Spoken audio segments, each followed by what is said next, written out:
ఈరోజు మన రెసిపీ వచ్చేసి ఇడ్లీ ప్లేట్స్లో పూరీలు. ఒక్కసారి చేసి పెట్టుకుంటే 15 నుంచి 20 రోజుల వరకు అయితే స్టోర్ చేసుకోవచ్చు. వీటిని ఎప్పుడు కావాలంటే అప్పుడు ఫ్రై చేసుకోవచ్చు. చాలా రుచిగా చాలా టేస్ట్గా అయితే ఉంటాయి. ఇంకెందుకు ఫ్రెండ్స్ ఆలస్యం, ఎలా చేయాలో ఏంటో అనేది వీడియోలోకి అయితే వెళ్ళిపోయి చూద్దామా మరి.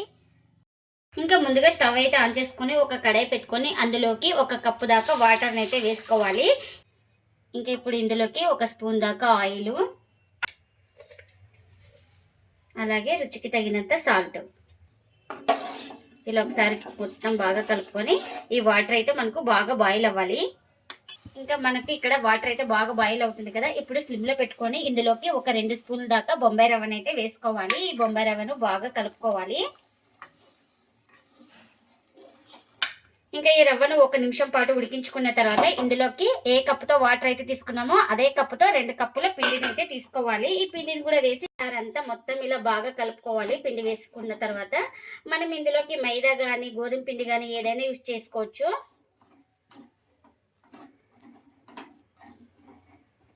ఇంకా ఇలా మొత్తం బాగా పిండిని కలుపుకున్న తర్వాత ఇంకా స్టవ్ అయితే ఆఫ్ చేసుకొని పూర్తిగా చల్లారనివ్వాలి. ఇంకా ఇప్పుడు పూర్తిగా చల్లారిన తర్వాత అయితే చూడండి పిండి అయితే ఇలా ఉంది కదా. ఇప్పుడు మనం ఈ పిండిని బాగా స్మాష్ చేసుకుంటూ బాగా పిండిని అయితే చపాతీ పిండిలాగా సాఫ్ట్ వచ్చే వరకు అయితే కలుపుకోవాలి. ఇలా బాగా ప్రెస్ చేసుకుంటూ కలుపుకోవాలి. అప్పుడే మనకు పిండి అనేది సాఫ్ట్గా అయిపోతుంది. ఇలా బాగా సాఫ్ట్గా వచ్చే వరకు కలుపుకోవాలి. ఇక్కడ చూపిస్తున్నాను కదా, ఈ విధంగా అయితే ఉండాలి. నేను ఇక్కడ ఈ పిండిని అయితే 2 భాగాలుగా అయితే డివైడ్ అయితే చేస్తున్నాను. ఇప్పుడు కాస్త పొడి పిండిని అయితే ఇలా చల్లుకోవాలి. ఇలా చల్లుకున్న తర్వాత ఒక పిండి ముద్దను తీసుకొని ఇలా బాగా డిప్ చేసుకోవాలి. ఇక్కడ చూపిస్తున్నాను కదా, ఈ విధంగా బాగా డిప్ చేసుకోవాలి. మొత్తం ఇలా ఇంకా డిప్ చేసుకున్న తర్వాత ఇలా కర్రతో బాగా రుద్దుకోవాలి. మనకు ఎంత పెద్దగా అయితే వీలైనంత అంత పెద్దగా రుద్దుకోవాలి. కొంచెం మందంగానే ఉండాలి. ఇంకా ఇంత వీలైనంత రుద్దుకున్నానండి.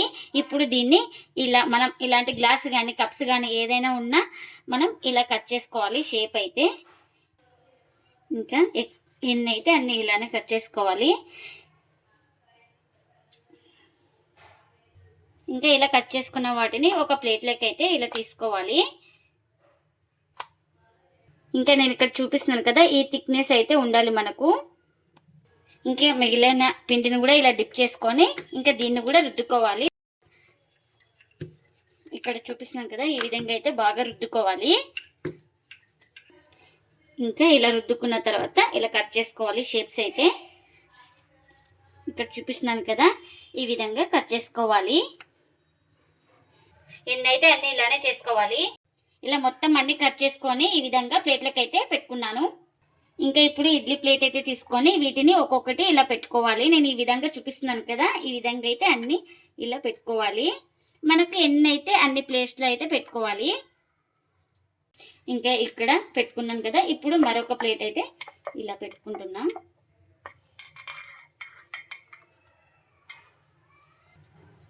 ఇంకా ఈ ప్లేట్లో కూడా ఇలా పెట్టుకోవాలి. ఇక్కడ చూపిస్తున్న విధంగా అన్ని పెట్టుకోవాలి. ఇంకా ఇక్కడ అన్ని ప్లేట్స్కి అయితే అన్ని పెట్టేసుకున్నాను. ఇంకా నేను ఇక్కడ స్టీమ్ చేసుకోవడానికి వాటర్ కూడా పెట్టినానండి. వాటర్ కూడా మనకు బాయిల్ అవుతుంది కదా. ఇంకా ఇప్పుడు ఇలా అన్ని రెడీ చేసి పెట్టుకున్న వాటిని ఇలా స్టాండ్లో అయితే పెట్టుకోవాలి, ఇడ్లీ స్టాండ్లో. ఇంకా ఇప్పుడు మూత అయితే పెడుతున్నాను. మూత పెట్టుకొని ఒక 2 నిమిషాలు అయితే స్టీమ్ చేసుకోవాలి చాలు. ఇంకా 2 నిమిషాల తర్వాత స్టవ్ అయితే ఆఫ్ చేసుకొని కాస్త చల్లారిన తర్వాత ఇంకా తీస్తున్నాను. ఇంకా చూడండి ఈ విధంగా ఉండాలి మనకు. ఇంకా ఇవన్నీ చల్లారిన తర్వాత అయితే ఒక ప్లేట్లోకి అయితే తీసుకోవాలి. ఇంకా చల్లారిన తర్వాత అయితే ఇలా ప్లేట్లోకి అయితే తీసుకున్నా. ఇంకా ఇప్పుడు వీటిని ఆయిల్లో అయితే ఫ్రై చేసుకుంటున్నా. ఇంకా ఆయిల్ కూడా పెట్టుకున్నానండి. ఆయిల్ కూడా మనకు హీట్ అయింది. ఇప్పుడు ఇలా చల్లారిన తర్వాత పూరీని అయితే ఇప్పుడు ఆయిల్లోకి అయితే వేసుకోవాలి.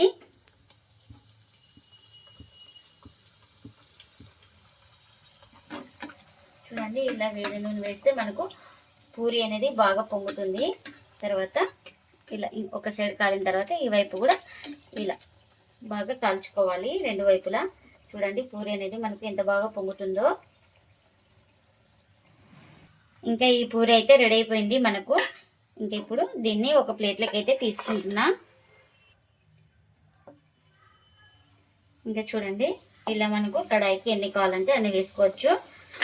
నేను ఇక్కడ ఫస్ట్ ఒకటి అయితే వేసుకున్నాను కదా, ఇప్పుడు 2 అయితే వేస్తున్నా. ఇలా వేడి వేడి ఆయిల్ అయితే వేసుకోవాలి. బాగా పూరి అనేది మనకు బాగా పొంగుతుంది. చూడండి ఇలా.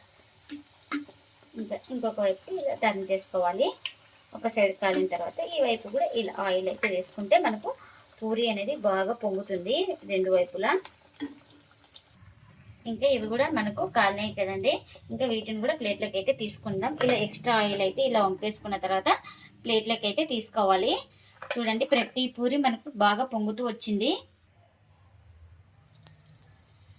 ఇంకా మరొకసారి అయితే చూపిస్తున్నాను. ఇదే విధంగా పూరి అయితే వేసుకొని ఇలా వేడి వేడి ఆయిల్ ఇలా వేసుకోవాలి పూరి పైన. ఇలా వేసుకుంటే మనకు పూరి అనేది బాగా పొంగుతుంది. చూడండి, మనకు ప్రతి పూరి పొంగుతుందండి ఇలా చేసి పెట్టుకుంటే. ఇంకా ఎన్ని అయితే అన్ని ఇలానే చేసుకోవాలి. మనకు ఎన్ని కావాలో అన్ని కాల్చుకున్న తర్వాత ఇలా మిగిలిన వాటిని నార్మల్ కవర్లో కానీ జిప్ కవర్లో కానీ వేసుకొని ఫ్రిడ్జ్లో స్టోర్ చేసుకుంటే 15 నుంచి 20 రోజుల వరకు నిల్వ ఉంటుంది. ఎప్పుడు కావాలంటే అప్పుడు తీసి మనం కొంచెం కూలింగ్ తగ్గిన తర్వాత ఆయిల్లో అయితే ఫ్రై చేసుకోవాలి.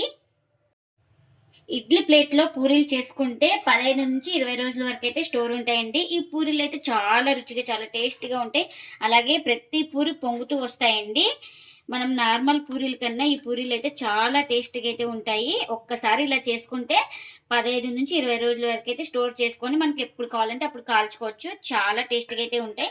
ఇంకా ప్లేట్లోకి అయితే సర్వ్ చేసుకున్నాను కదా, మనకు ఈ పూరీలు వచ్చేసి ఎవరైనా ఇష్టంగా తింటారండి. అంత టేస్టీగా అయితే ఉంటాయి. ఇందులో వెజ్ కానీ నాన్ వెజ్ కానీ ఏదైనా చాలా టేస్టీగా అయితే ఉంటుంది. నేను ఇక్కడ గోరుచిక్కుడు కర్రీ అయితే చేసుకున్నాను. ఆ కర్రీతో అయితే సర్వ్ చేస్తున్నాను. మీరు నచ్చిన వెజిటేబుల్తో కానీ నాన్ వెజ్తో కానీ సర్వ్ చేసుకోవచ్చు. అయితే చాలా టేస్టీగా అయితే ఉంటాయి. మీరు కూడా తప్పకుండా ఒకసారి ఇలా ట్రై చేసి మీకు ఎలా వచ్చిందో కామెంట్ అయితే చేయండి ఫ్రెండ్స్. ఇదండి ఇవాళ వీడియో. ఈ వీడియో కనుక నచ్చితే ప్లీజ్ లైక్ చేయండి, షేర్ చేయండి, కామెంట్ చేయండి. అలాగే లైక్ చేసి సపోర్ట్ చేయండి friends. Thanks for watching. Bye bye.